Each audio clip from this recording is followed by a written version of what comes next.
데일리 브리핑. 네, 오늘은 저희 워싱턴 한면택 특파원과 함께하는 날입니다. 한 특파원 안녕하십니까? 네, 안녕하십니까. 워싱턴입니다. 네, 연방준비제도가 과연 올해 안에 기준금리를 내릴 수 있을 것인지 아니면은 못 내릴 것인지 이 예상이 수시로 바뀌고 있습니다. 이게 무슨 이유 때문에 그렇습니까? 아마 제롬 파월 연준 의장을 비롯한 연준 멤버들은 우리는 바뀐 게 없다, 오락가락하지가 않는다고 얘기를 항변할 수 있습니다만은 이 주식시장을 비롯해서 그 관련 경제시장에서는 정말로 이제 말씀하신 대로 수시로 바뀌고 있습니다. 어떤 때는 정말로 올해는 한 번도 못 내리는 거 아니냐. 그랬다가 또 한두 번은 내릴 수도 있는 여지가 또 생겼다라는 관측이 쏟아지고 있기 때문입니다. 네. 잘 아시는 대로 이제 연준이 이제 지금 최대의 목표는 물가 잡기 아닙니까? 그렇죠. 41년 만에 최고치로 올랐던 물가를 금리 인상을 통해서 11번의 금리 인상을 통해서 이제 물가를 잡아가고 있는 상황인데 이 기준금리를 그래서 올해는 물가도 잡고 금리도 내리기 시작할 것이다 라는 희망을 줬었는데 물가가 다시 흔들리니까 이제 금리를 내리기 어려워진 거 아니냐 이런 그 지적을 받은 것입니다. 물가가 흔들리면 당연히 뭐 금리를 인하라면 돈을 더 푼다는 얘기가 되는데 그렇게 될 경우에는 말 그대로 물가가 더 치솟을 수 있는 거 아니겠습니까? 그렇죠. 그러면은 11번에 걸쳐서 이제 0%에서 지금 5.25 내지 5.50%까지 올려놓은 기준금리 이것이 지금 더 이제 그걸 조금 내리려고 그러다가는 물가가 다시 지금 가뜩이나 오름세로 다시 돌아섰는데 그게 이제 폭등할 수도 있는 그런 위험이 있기 때문에 기준금리를 내리기가 어려울 것 아니겠느냐. 아예 손대지 못하고 그냥 계속 장기 동결시킬 가능성도 있는 것으로 얘기가 되어 왔습니다. 네. 왜냐하면 이제 CPI 물가가 가장 중요한 이제 지표였는데요. 올 1월에는 3.1%, 2월에는 3.2%.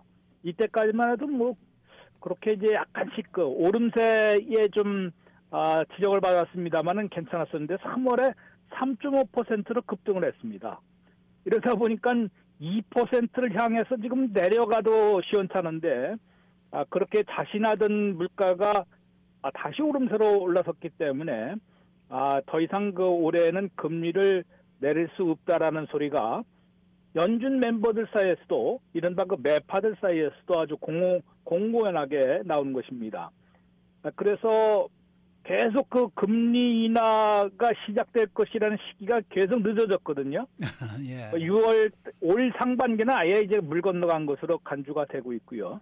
6월 12일 날 이제 한 번 더 있고 7월 31일 날 있는데 여름철 금리 인하는 이미 물 건너갔다라고 얘기해서 가장 빠르게 이제 금리를 인하한다고 하더라도 9월 18일이나 될 것이다라는 것이 대체적인 관측입니다.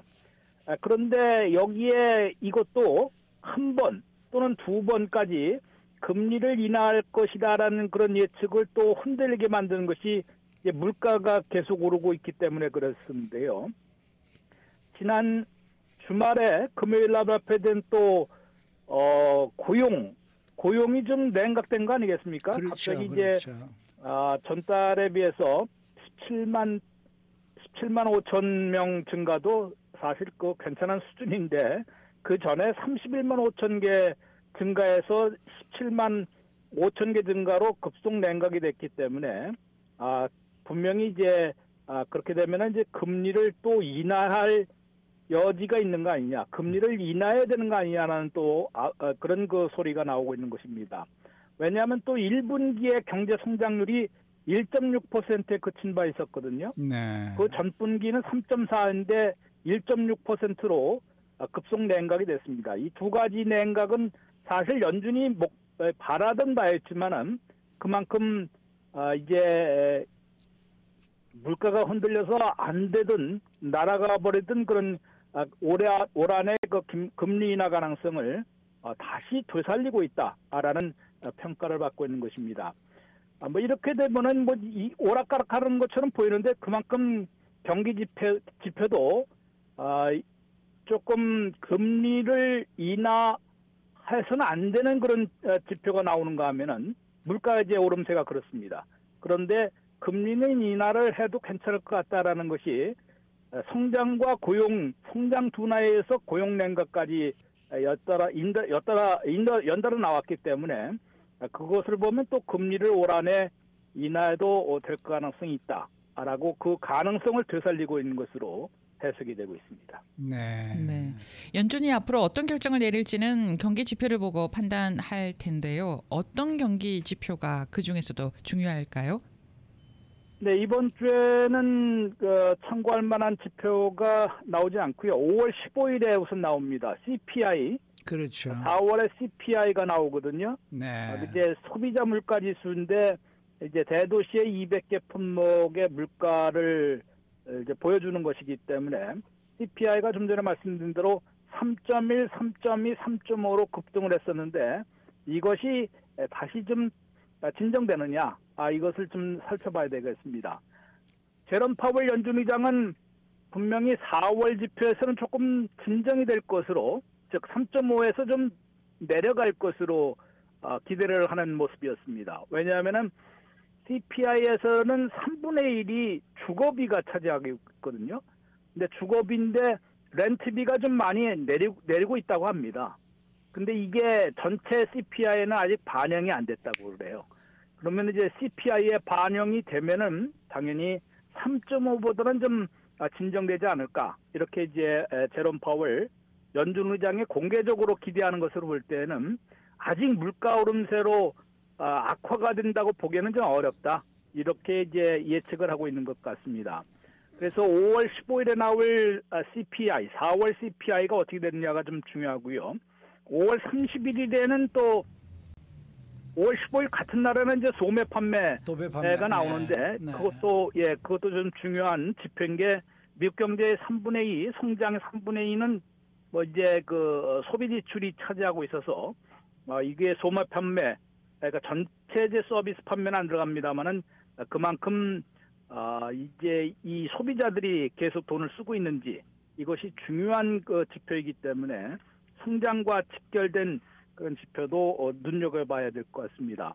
5월 말일 31일에는 PCE, 연준이 그 서운하는 PCE, 요거 보고 이제 금리 정책을 결정한다고 하는데요. 3월에는 이제 2.5였었는데, 3월에 2.5, 1, 2월에 이제 2.5였다가 3월에 2.7로 올라갔었거든요.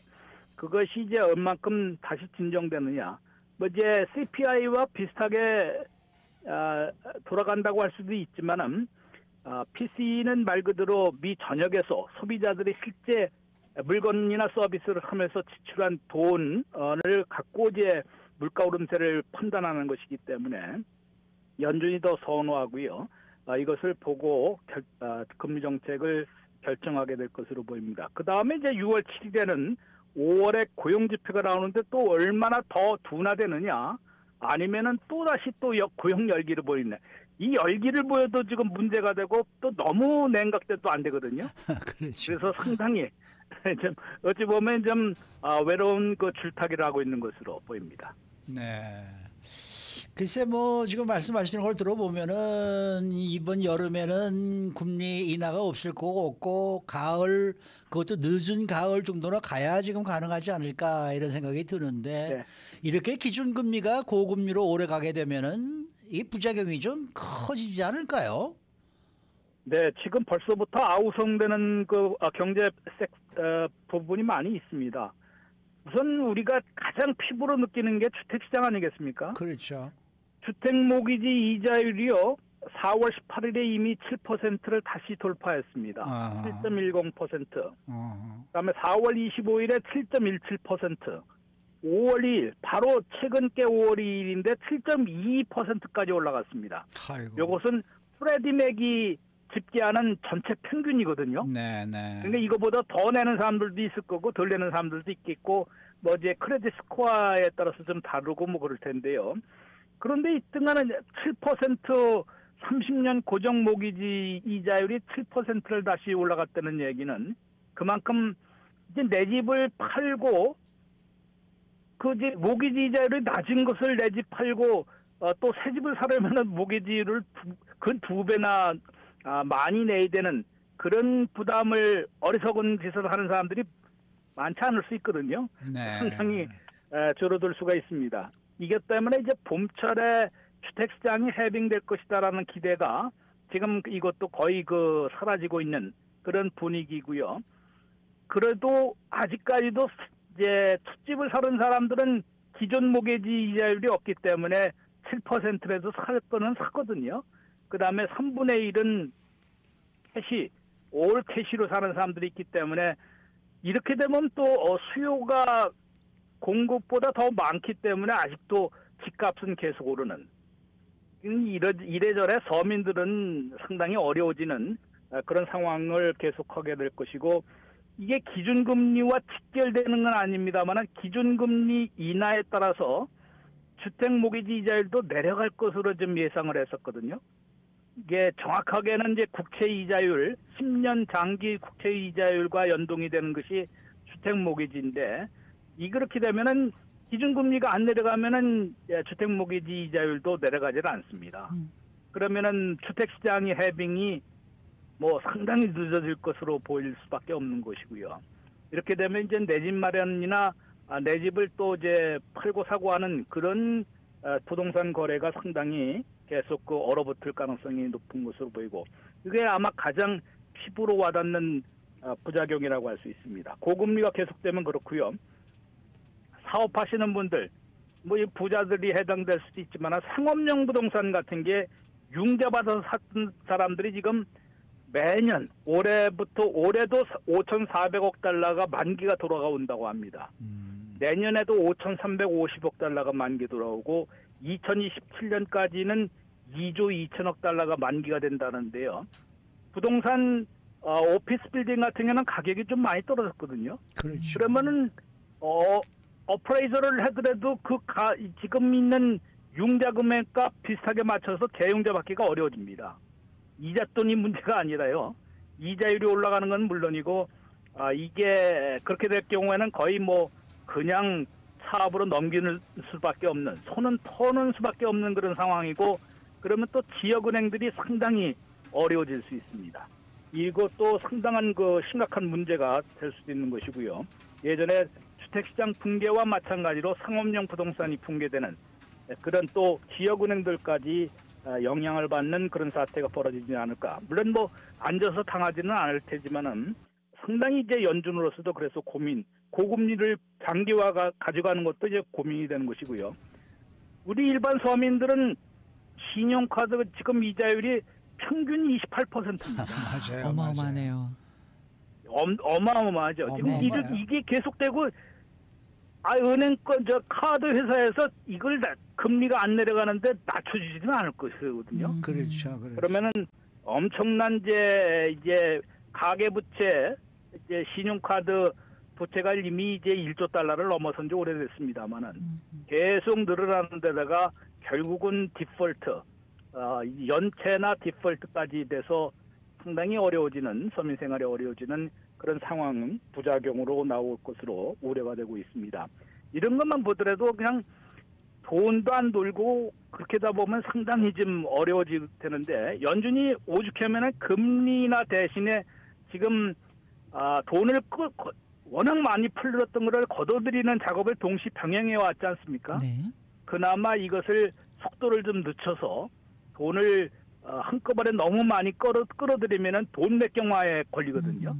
그러면은 사업하는 사람들이나 일반 서민들이나 상당히 어려워질 수 있는데 그거는 6월부터 조금 속도를 좀 늦추겠다.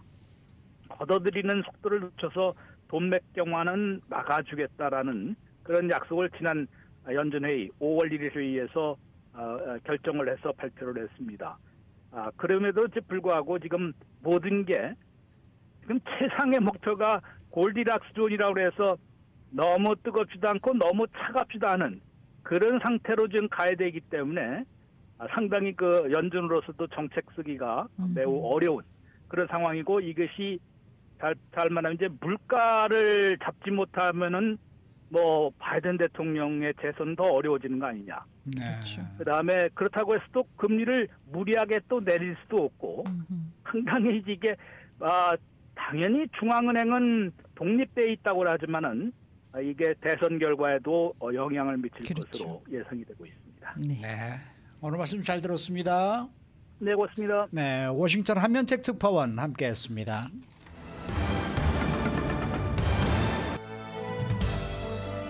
박현경 기자의 인사이드 아메리카. 네, 올해 미국의 대학들에서는 이 반전 시위로 인해서 졸업식의 이전과 다른 분위기를 보여줄 것 같습니다. 이 경찰이 대학 캠퍼스 내 시위 대응에 있어서 상대적으로 신중한 기조를 취하고 있다라는 진단이 나왔는데 이 조지 플로이드 사망 사건 이후에 이 변화가 일었다라는 평가입니다. 박현경 기자. 네, 안녕하십니까. 대학 졸업 시즌이 지금 한창입니다. 이 졸업식 분위기가 이전과 많이 다른 듯한데 우선 졸업식이 취소된 곳이 또 많이 있죠. 네, 우선 한인 학생들도 많이 다니는 이 USC에선 공식 졸업식이 취소된 데 이어서 컬럼비아대도 졸업식 행사를 취소시켰습니다. 잘 아시다시피 컬럼비아대는 대학 캠퍼스의 그 친팔레스타인 반전 시위의 진원지인데요. 네. 이 컬럼비아대에선 오는 15일 대학교 전체 차원의 공식 졸업식 행사가 예정돼 있었습니다. 그런데 안전상의 이유로 전격 취소시켰습니다. 그러면은 컬럼비아 대학의 졸업생들은 행사 없이 졸업을 하게 되는 건가요? 그 전체 행사 대신 이제 단과대 차원의 행사로 졸업식이 열리게 됩니다. 네. 컬럼비아대는 오늘 아침 성명을 통해서 학생들의 의견을 수렴한 결과 올해 졸업식 행사의 중심을 오는 15일 예정돼 있던 그 컬럼비아대 전체 차원의 행사보단 단과대 차원의 행사로 두는 게 바람직하다는 그런 결정을 내렸다고 밝혔습니다. 그래서 컬럼비아대는 이제 졸업 주간인 다음 주, 그러니까 10일에서 16일에 걸쳐서 개별 단과대학이 각각 주관하는 그런 졸업 행사만 열 예정입니다. 그리고 단과대 졸업 행사 장소도요, 캠퍼스 내부 대신에 이 외부에 있는 대학 운동장, 베이커 종합 운동장으로 옮겨서 개최하기로 했습니다. 네, 앞서서 컬럼비아 대학은 공식 졸업 행사를 예정대로 개최하겠다라는 의지를 피력했던 걸로 알고 있는데 네. 결국은 취소하고 말았네요. 그렇습니다. 올해 졸업 예정자 중에 다수가 사실 대면 행사 없이 고등학교를 졸업했었습니다. 왜냐하면 지금 대학 졸업생이라고 하면 이제 4년 전에 고등학교를 졸업하게 되는데 그때 팬데믹이어서 그냥 대면 졸업식 없이 고등학교를 졸업한 학생들이 대다수입니다. 그래서 컬럼비아대는 오는 15일에 대학 본부 차원의 공식 졸업식을 예정대로 진행하겠다, 이런 의지를 강력하게 나타냈었는데요. 하지만 지난달 30일 캠퍼스 내 건물인 해밀턴 홀을 반전 시위대가 점거하고 경찰이 이들의 강제 진압을 하고 나서 캠퍼스 출입이 통제됐고요. 정상적인 졸업 행사 개최가 사실상 불가능하다는 관측이 나왔습니다. 당시 경찰이 건물 점거 농성을 진압하는 과정에서 점거 농성자 46명, 또 캠퍼스 일대 시위대 100명을 체포했었습니다. 네, 이렇게 지금 대학가의 반전 시위가 확산되고 있는데 다른 일부 대학들도 공식 졸업 행사를 취소하고 있다는 소식도 있더라고요. 네, 앞서 잠깐 언급했습니다만 그 USC도 공식 졸업식을 취소했죠. 네. 앞서 USC는 격렬한 반전 시위로 90명 이상이 체포됐었는데요. 어제 시위대 캠프가 정리되긴 했습니다만 그동안 거센 시위가 지속돼 오면서 공식 졸업 행사를 취소해야만 했습니다. 다만 USC는 이제 졸업 축하 행사 등 다른 졸업 관련 행사들을 개최할 예정입니다. 그런가 하면 뭐 일부 대학에서는 졸업식이 열리긴 했습니다. 근데 그마저 예전과는 좀 다른 모습을 보여줬다면서요. 네, 지난달 25일에 오하이오 주립대 졸업식이 있었습니다. 그 오하이오 스타디움에서 대규모 졸업식이 열렸는데요. 근데 그때 보안 요원들이 금속 탐지기를 동원해서 출입자들을 전부 검색했습니다. 대규모 시위는 없었지만 한 명이 그 스타디움 스탠드에서 떨어져 숨진 안타까운 소식이 전해지고 말았습니다. 그 사망자의 신분, 사망 원인은 아직 알려지지 않았고 경찰이 이와 관련해 조사를 벌이고 있습니다. 그런가 하면 노스 이스턴대도 보스턴 레드삭스의 홈구장인 펜웨이 팍에서 졸업식을 열었는데요. 이 졸업식 역시 삼원한 출입 검색과 인원 제한 속에 졸업식이 진행됐습니다. 그리고 별다른 충돌 없이 졸업식이 무사히 끝나긴 했지만 네. 23살 남성 1명이 체포됐었습니다. 그 체포된 이유 또 그 남성이 학생인지 여부는 경찰이 밝히지 않았고요. 또 졸업식에서 일부 학생들이 팔레스타인 국기를 흔드는 모습도 보였는데요. 예. 다만 인도와 미국 국기를 흔드는 그런 학생들에 의해서 수적으로는 열세였습니다. 네. 또 그런가 하면은 졸업 행사 도중에 반전 시위가 또 이어지기도 했다고 해요. 지난 주말엔 미시간대 졸업식이 있었는데요. 네. 이 지난 4일 미시간대 졸업식에는 카피에를 착용한 한 75명 정도, 75명 정도 되는 사람들이 팔레스타인 국기를 들고 깜짝 시위를 벌였습니다. 그런가 하면 인디애나 졸업식에선 총장이 연설하고 있는데 그때 학생들이 갑자기 팔레스타인 해방이라고 크게 외치다가 졸업식에서 퇴장당한 일도 있었습니다. 네. 아니 이 경찰이 캠퍼스 내 시위 대응에 있어서 좀 상대적으로 신중한 기조를 취하고 있다 이런 전문가의 진단이 나왔다 그래요. 네, 이 컬럼비아대 기습 농성이 캠퍼스 반전 시위에 불씨를 불러일으켰던 게 지난달 18일이었는데요. 그 후 어제까지 전국적으로 약 50개 캠퍼스에서 체포된 학생 수 2,500명 정도로 집계되고 있습니다. 시위대에 대한 대규모 진압은 경찰과 일부 시위자 사이 충돌과 대치로 이어졌고 시민단체들은 경찰이 시위 진압을 위해서 고무탄과 화학 자극제 등을 쓰며 과잉 대응했다며 비판의 목소리 높이고 있는데요. 하지만 전문가들의 얘기는 다릅니다. 이번 시위에 대한 경찰 접근 방식이 대체로는 신중했고 무력 사용에도 그나마 자제력을 보여줬다고 평가했다고 CNN은 전했습니다. 어떤 점에서 경찰이 자제력을 보여줬다는 건가요? 이 치안 개선법을 연구하는 단체인 경찰재단의 프랭크 스트라우브는 네. 동원된 경찰 수는 많았을 수 있지만 시위대를 향한 그 경찰의 공격성은 덜한 것으로 보인다고 밝혔습니다.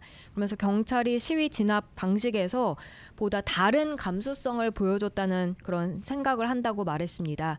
그리고 뉴욕 당국도 이번 캠퍼스 반전 시위 대응 과정에서 불필요한 논란을 경계하는 듯한 모습을 보였다는 평가가 나왔습니다. 경찰이 왜 이렇게 자중을 할까? 이 정도의 자제력을 보인 배경이 있다고요. 2020년 그 조지 플로이드 사건이 그 배경이 되겠습니다. 그렇겠죠. 이를 계기로 촉발됐던 전국 대규모 시위에서 겪은 경험이 경찰의 시위 대응 전략에 좀 변화를 일으킨 게 아닌가 하는 분석입니다. 이런 경찰의 절제된 대응 기조는 2020년 조지 플로이드 사건을 통한 경험에서 비롯됐다고 CNN은 평가했습니다. 2020년 5월 그 백인 경찰관의 과잉 진압으로 흑인 남성 조지 플로이드가 사망하면서 블랙 라이브스 매터 슬로건의 대규모 시위가 전국적으로 확산됐었죠. 네. 그런 상황 속에 이제 뉴욕 경찰은 과잉 진압을 문제 삼은 집단 소송에 휘말렸었고요. 1,300만 달러 이상 합의금 지급, 예. 또 시위 대응법의 대폭 개혁을 합의하면서 해당 송사를 매듭지었는데요. 아무튼 이런 조지 플로이드 사태가 경찰이 시위와 시위 폭력을 어떻게 다뤄야 하는지 그런 좀 결정적인 순간이 됐다면서 모든 경찰 간부들은 이 2020년 여름을 잘 기억하고 있다는 지적입니다. 그렇군요. 근데 왜 지난 주말에 한인 타운에서 벌어진 한국 남성 네. 정신분열을 좀 있던 분이 총상으로 사망을 했는데 네. 왜 그분한테는 그렇게 또 강경하게 총을 쏘았을까? 그러니까요. 참 이해가 되질 않아요. 네. 지인분의 또 얘기를 들어보니까 칼을 들고 있지 않았다. 뭐 이런 또 주장도 있더라고요. 아니 근데 칼을 들고 있었다 하더라도 맞습니다. 네, 본인은 이제 맞습니다. 경찰들은 총기를 소지하고 있는 입장이고 그다음에 또 그 분을 또 치료하던 정신 상담사가 지금 정신적으로 문제가 네. 있으니까 이분을 좀 병원으로 데려갈 수 있게 부탁드립니다라는 부탁을 했다는데 그렇게 뭐 여러 명이 가서 총을 쏴버렸으니 말이죠. 테이저건도 있었잖아요. 테이저건을 쏴도 되는데 왜? 글쎄 말이에요. 네, 이것도 좀 총기를 한번 좀 사용했을까요? 근본적으로 좀 철저하게 원인을 규명을 해봐야 되지 않을까 이런 생각이 듭니다만. 네, 맞습니다. 어쨌든 이 조지 플로이드 사태 때문에 이 경찰들이 어느 정도 조금 좀 입장이 달라졌다는 것은 바람직한 일이죠. 그렇죠. 네, 그렇죠. 네. 네. 수고 많으셨습니다. 고맙습니다. 박현경 기자였습니다.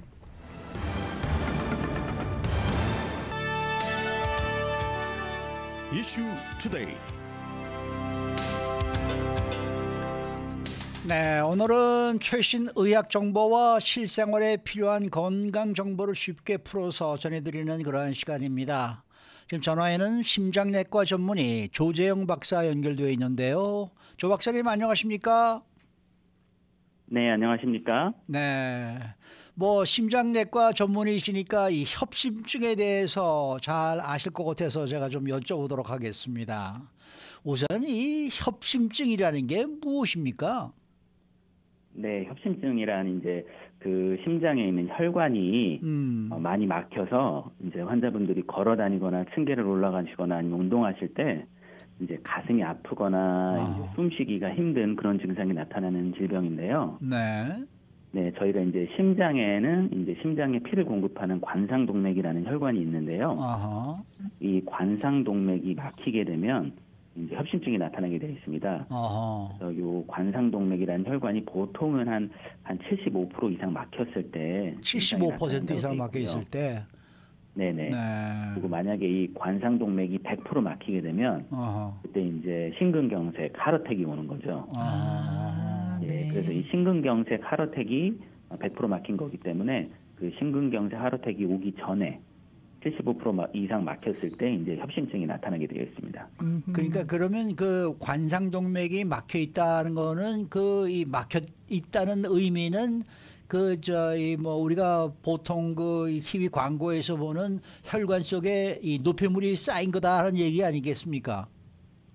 네, 맞습니다. 노폐물은 이제 저희가 동맥경화라 그래서요. 동맥경화가 이제 진행이 되면 혈관 벽이 조금씩 노폐물이 쌓이면서 예, 그 혈관의 이제 벽이 좁아지게 되면서 이제 75% 이상 막히게 되면 협심증이 나타난다고 그래요. 네. 그 막힌 걸 콜레스테롤이 막힌 거라고 진단을 하는 거죠? 네, 맞습니다. 콜레스테롤이라고 생각하셔도 되겠습니다. 그러면은 관상동맥은 어디에 있는 동맥인가요? 네, 관상동맥은 이게 한자라서 좀 어려운데요. 네. 이제 관같이 생긴 동맥이라 그래서 관상동맥이거든요. 네. 관이라는 거 이제 머리에 쓰는 관 있잖아요. 아하, 그래서 그 관을 말하는 거예요. 심장을 이제 머리라고 생각하면 네. 심장을 둘러싸고 있는, 그러니까 심장을 관같이 둘러싸고 있는 동맥이라 그래서 저희가 관상동맥이라고 부르고요. 이 관상동맥은 이제 심장에 피를 공급하는 굉장히 중요한 그런 혈관이 되겠습니다. 그러니까 관상동맥에 거기서 말하는 관이라는 게 우리가 말하는 혈관, 그 파이프 얘기가 아니군요. 예, 그 얘기는 아니고요. 머리에 쓰는 왕관, 머리에 쓰는 관처럼 생겼다. 네. 그렇군요. 그래서 아니 심장 쪽과 먼 관상동맥도 있을 것 같고 심장과 가까운 동맥도 있을 것 같은데. 이래서 이 한자 사용하는 게 이게 제가 보기에는 이게 옳은 일이 아니에요. 그러니까요. 네, 그러니까 심장을 둘러싸고 있는 관처럼 생긴 동맥이네요. 그러니까 심장과 연관이 100% 있는 건데 그 관상동맥이 75% 막히면은 협심증인데요. 심근경색은 100% 막혔을 때 일어나는 현상이라고 하셨잖아요. 그러면은 협심증을 먼저 겪은 다음에 심근경색으로 가게 되나요? 네, 그런 경우가 굉장히 많고요. 아니면은 이제 막 40% 50% 막혀 계시다가 협심증을 뛰어넘고 100% 막혀서 이제 심근경색으로 가는 경우는 굉장히 많고요. 그렇군요. 네, 그 경과는 환자분마다 굉장히 다양하게 나타나고 있습니다. 그럼 협심증의 치료는 어떤 방법이 있어요? 네, 일단 75% 이제 이상 막히게 되시면 이제 증상이 나타나게 되거든요. 가슴이 아프거나 아니면은 이제 걸어가실 때 숨이 차게 되는 증상이 나타나는데 그런 경우에는 이제 저희가 1차로는 약물 치료를 하게 되겠습니다. 그래서 이제 혈관이 막혀 계시기 때문에 주로 이제 저희가 쓰는 약물 치료는 혈관을 확장시키는. 75%가 막혀 있을 때 저희가 혈관을 확장하게 되면 그 75% 막힌 게 뭐 60% 50%로 떨어지게 되겠죠. 그래서 증상을 없애는 그런 약물 치료를 먼저 하게 되겠고요. 그다음에 이제 이런 약물 치료에 반응이 없으신 경우에는 저희가 이제 심혈관 조영술을 해서 이제 그 막힌 혈관에 스텐트를 넣는, 많이들 들어보셨을 텐데 금속으로 생긴 그물망 같은 걸 넣어서 그 혈관을 넓히는 시술을 하게 되는 그런 두 가지 치료가 있겠습니다. 그럼 약물 치료가 효과가 없는 이유는 뭔가요? 예, 약물 치료 효과가 없는 이유는 이제 혈관이 여러 군데가 75% 막혀 있으면 여러 군데 아무리 약물로 이렇게 혈관을 확장시킨다 그래도 한두 군데는 확장이 안 되기 때문에 그런 경우에 효과가 없을 수 있고 또 이제 미세 혈관이 막힌 경우가 굉장히 많거든요. 그러니까 큰 혈관은 확장을 시키면 75% 이상 막혔던 게 75% 아래로 줄어드는데 미세 혈관 같은 경우에는 확장도 잘 안 될 뿐만 아니라 많이 막혀 계시면 그런 미세혈관은 이제 혈액 공급이 잘 안 되기 때문에 그런 경우에는 약물 치료에 굉장히 제한이 있겠습니다. 그러면은 약물 치료에 제한이 있어서 이제 스텐트 치료를 한다고 하셨는데요. 그러면은 여러 군데가 막혀 있다 이런 경우에는 스텐트를 여러 군데 이렇게 수술하게 되는 건가요?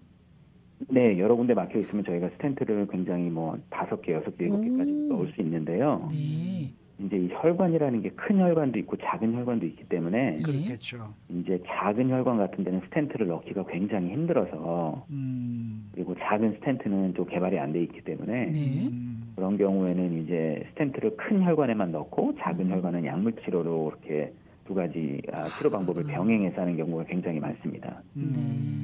그랬을 때 효과는요 어떤가요?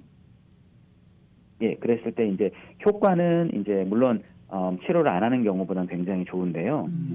환자분들 중에는 두 가지 이제 치료를 같이 해도 그래도 계속 증상이 있으신 분들이 있습니다. 그래서 약을 굉장히 높은 용량으로 여러 가지 약을 쓰고 스텐트를 많이 넣어도 층계를 올라가시거나 길을 가실 때 가슴이 아프고 이제 숨이 차서 한 1분마다 쉬어야 되는 그렇게 굉장히 일상생활에 불편하신 분들이 굉장히 많이 있습니다. 근데 그 스텐트를 넣었을 때 오히려 스텐트 때문에 더 거기에 이렇게 좀 불순물들 찌꺼기들이 더 잘 붙는다 이런 얘기가 또 들리던데 그것도 사실입니까? 그 얘기는 사실은 아니고요. 이제 저희가 스텐트를 넣게 되면 이제 저희가 이제 약물 치료를 굉장히 잘해야 되는데요. 말씀하신 대로 스텐트라는 게 이제 금속이기 때문에 혈관에 금속이 들어가면 이제 혈소판이나 콜레스테롤 같은 게 잘 옆에 달라붙게 돼 있습니다. 글쎄 말이죠. 그래서 그런 경우에는 이제 아스피린 같은 약을 평생 드셔야 되고 또 콜레스테롤을 감소시키는 스타틴 같은 약을 평생 써서 두 가지 약을 병행했을 경우에는 그 스텐트는 거의 영구적으로 쓸 수 있게끔 개발이 돼 있고요. 대신 이제 아스피린을 안 드시거나 스타틴 같은 약을 안 드시면 그럴 경우에는 말씀하신 대로 혈관이 더 많이 막히게 되는 그런 안 좋은 일도 있기 때문에 저희가 스텐트 넣으신 환자분들 대상으로는 교육도 많이 하고 있고 약을 잘 드시는지 그렇게 주기적으로 이제 추적 관찰을 하고 있습니다. 아무래도 그 혈관이 막히게 되는 경우에는요. 한 군데만 딱 막혔다 이런 경우보다는 여러 혈관들이 막혀 있는 경우가 많을 듯 싶은데요. 실제로 어떻습니까? 네, 맞습니다. 한 군데 막혀 있는 것보다는 이제 고혈압, 당뇨, 콜레스테롤 같은 만성 질환이 오래돼서 여러 군데 막히신 분들이 굉장히 많습니다. 그러면은 대부분 많은 그 퍼센테이지가 스텐트 치료랑 약물 치료랑 병행하는 경우도 많겠네요. 예, 거의 모든 경우에 있어서 약물과 스텐트 치료를 같이 병행을 하고 있습니다. 그 협심증을 예방하는 방법은 뭘까요? 가장 중요한 질문이 될 것 같은데.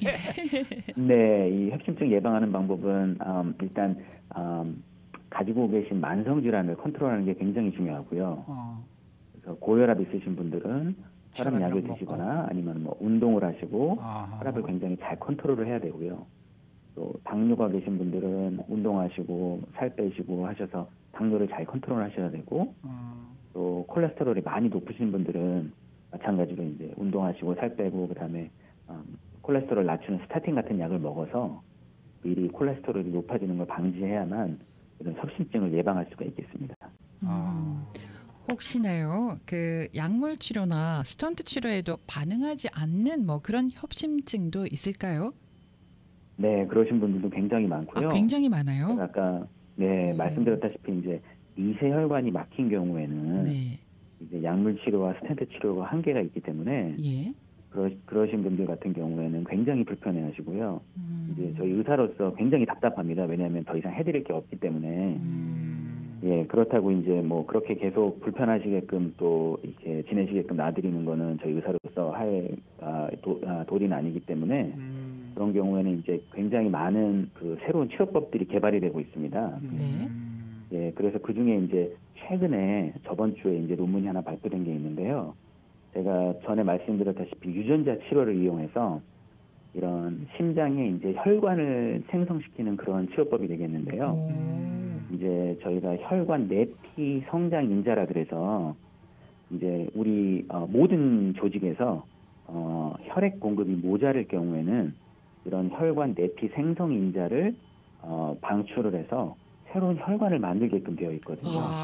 네. 예, 그래서 이런 그런 기전을 이용해서 저희가 이제 유전자 치료 방법을 이용해서 바이러스를 이용해서 바이러스의 이런 혈관 내피 성장 인자를 미리 유전자를 변형시켜서 이제 심장에 주입을 하게 되면요, 이 바이러스가 그 혈관 내피 성장 인자를 발현시키는 유전자를 우리에게 전달함으로써 우리가 그런 혈관 내피 성장 인자를 많이 생성을 하게 되거든요. 네. 그렇게 되면 이제 미세 혈관들이 많이 생성이 돼서 우리 몸에 이제 혈관이 막혀 있는 곳에 새로운 그런 혈관을 공급해주게 되는 거죠. 그래서 그런 식으로 치료를 한 최근 논문이 있는데요. 이 그 유전자 치료는 굉장히 효과가 좋다고 발표가 됐거든요. 보통 예를 들어서 한 30명 정도 대상으로 치료를 했는데요. 네. 보통 14일 동안에 가슴이 몇 번 아프시냐고 물어봤더니 한 12번 정도 아프셨다 그랬어요. 치료 전에. 네. 근데 이 치료를 하고 났더니 14일 동안에 한 3번밖에 가슴이 안 아팠다. 예. 그래서 12번에서 3번 정도는 굉장히 효과가 좋은 그런 치료법이 되거든요. 예. 그리고 실제 저희가 이제 그 핵의학 검사를 했을 경우에 그 심장에 허혈이 간 경우가 한 10% 정도 줄었다고 되어 있습니다. 네. 예, 그래서 이런 새로운 치료법도 있기 때문에 그 협심증으로 고생하시는 분들은 희망을 잃지 마시고 좀 약을 잘 드시고 컨트롤을 잘 하시면 지금은 이제 이런 치료법이 이제 실험 단계이기 때문에 FDA 승인도 안 났고 했지만 앞으로 몇 년 후에 이제 이런 치료법이 개발이 되면 요즘에 이제 유전자 치료가 FDA에서 허가를 많이 받고 있거든요. 그래서 곧 허가를 받으면 이런 치료법도 이제 실제 임상에 적용될 날이 멀지 않았다고 생각을 합니다. 그 유전자 치료의 부작용은 없을까요? 네, 유전자 치료의 부작용이 이제 당연히 있는데요. 이제 저희 목표는 이 부작용을 미니마하는, 그러니까 부작용을 최소화하는 게 저희 이제 목표고요. 이제 이 혈관 내피 성장 인자는 굉장히 우리 몸에 좋은 거지만 이게 발현이 안 될 곳에서 발현이 되면 그게 부작용이 되는 거거든요.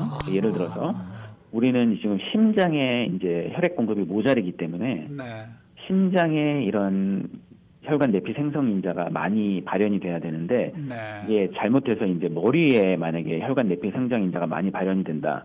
그러면 머리 쪽에 이제 혈류량이 많아지고 그쪽에 뭐 출혈이거나 이런 부작용도 있을 수 있기 때문에 그래서 지금 치료법은 이제 심장에만 요 혈관 내피 생성 인자를 주입을 해야 되기 때문에 저희가 피부를 간단하게 절개를 해서 주사로서 그 유전자 변형된 바이러스를 삽입하는 그런 치료가 되겠습니다.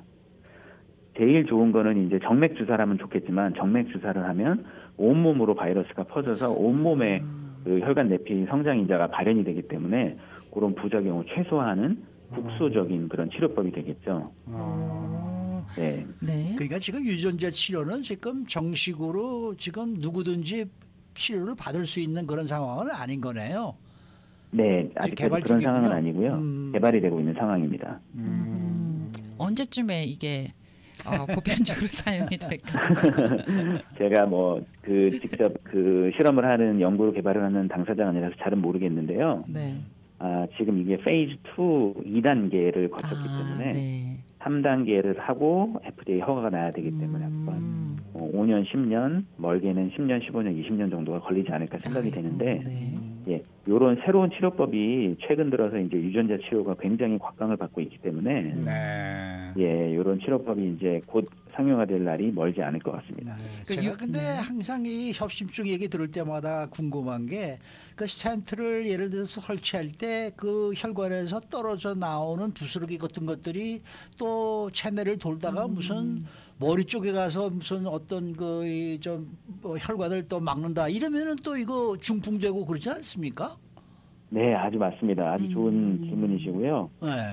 그런 부작용을 막기 위해서 저희가 이런 시술을 할 때 이제 혈액 응고제를 저희가 주입을 하게 되거든요. 그래서 조그만 그런 찌꺼기들이 이제 떨어져 나갔을 때도 혈액 응고제에서 다 녹아서 이제 중풍이나 어디 다른 혈관이 막히는 그런 곳을 방지하고 있습니다.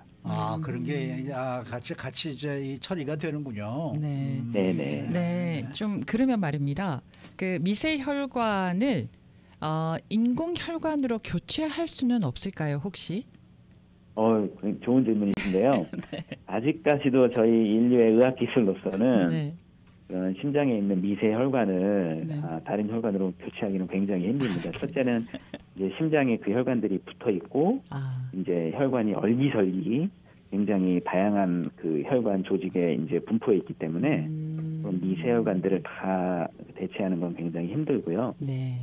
예, 또 하나는 그런 혈관을 이제 이식을 했을 경우에 그런 혈관을 관리하기도 굉장히 힘들기 때문에 아직은 저희 기술로서는 그런 치료법은 아직 개발이 되지 않고 있습니다. 네, 그 유전자 치료를 할 때요, 유전자 변형 바이러스를 주입을 한다고 했는데 유전자 변형은 나의 유전자를 변형한 바이러스를 말하는 건가요? 아니요. 그 바이러스 자체에 있는 유전자가 있거든요. 네. 그래서 그 바이러스 자체에 있는 유전자를 좀 변형을 시켜서 그 바이러스에 있는 유전자가 우리 몸에 삽입되게끔 그렇게 유전자를 변형한 걸 얘기합니다. 바이러스는 다 나쁜 건 줄 알았는데 이 바이러스는 좋은 바이러스네요. 예, 그렇죠. 저희가 이제 의료에 사용하는 바이러스는 좋은 바이러스만 골라서 인체에 무해한 바이러스 위주로 해서 선택을 해서 사용을 하고 있습니다. 알겠습니다. 네, 오늘 말씀 잘 들었습니다. 네, 감사합니다. 지금까지 심장내과 전문의 조재영 박사 함께했습니다.